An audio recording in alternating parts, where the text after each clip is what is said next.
The Joker is the greatest supervillain ever created. He is inspired by the old silent film from German cinema, The Man Who Laughs.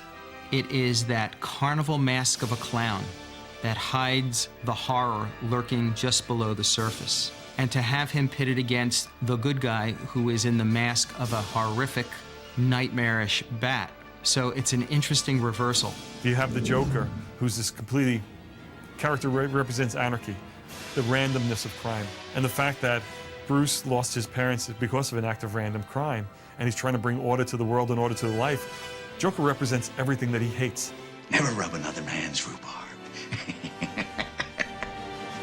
Well, I got a copy of Sam Hamm's script before the film got made in '89, and the origin of Joker was something that I found actually much more impressive than the one that was done in the comics by comics' greatest writer, Alan Moore. I felt that the take in the film was actually a more credible one, where he's just this nasty guy that's always been nasty and didn't go insane.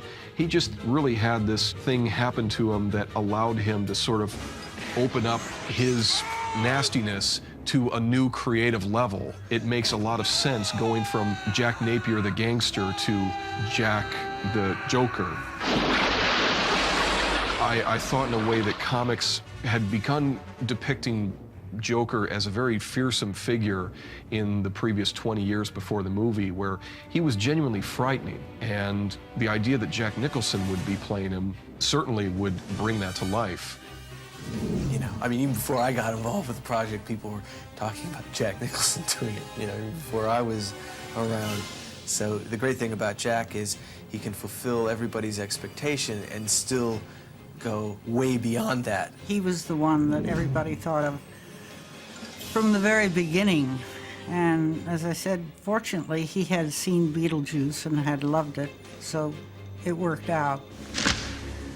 Wait till they get a load of me. This would be the character whose core, while totally determinant of the part, was the least limiting of any I would ever encounter. You know, this is a more literary way of approaching than I might have had as a kid when I read the comics, but, you know, you have to get specific. In a way, his specifics broadened it rather than what you normally use specifics for, so you don't drift. His specifics are he's not wired up the same way. This guy has survived nuclear waste immersion here. I have given a name to my pain. Mysterious figure. And it is Batman. Appear and disappear.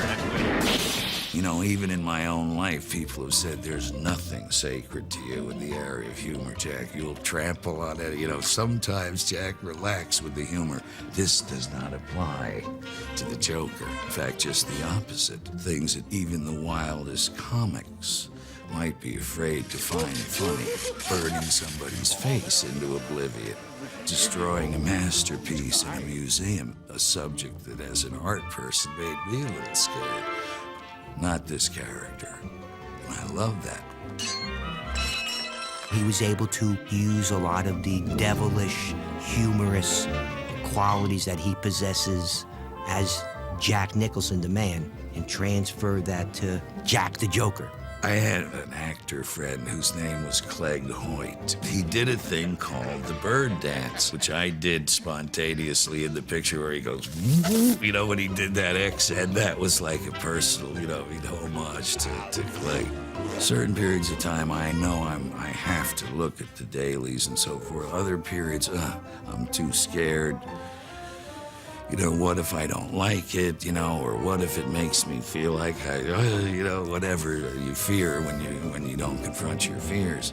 And I didn't go to dailies at first on this picture. You know, I don't know why I had made that decision, but finally Tim, John Peters said, no, you really should see this, you know, and the way they said that to me, I went. And from then on in, I knew, you know, I mean, it really, that was even further liberating.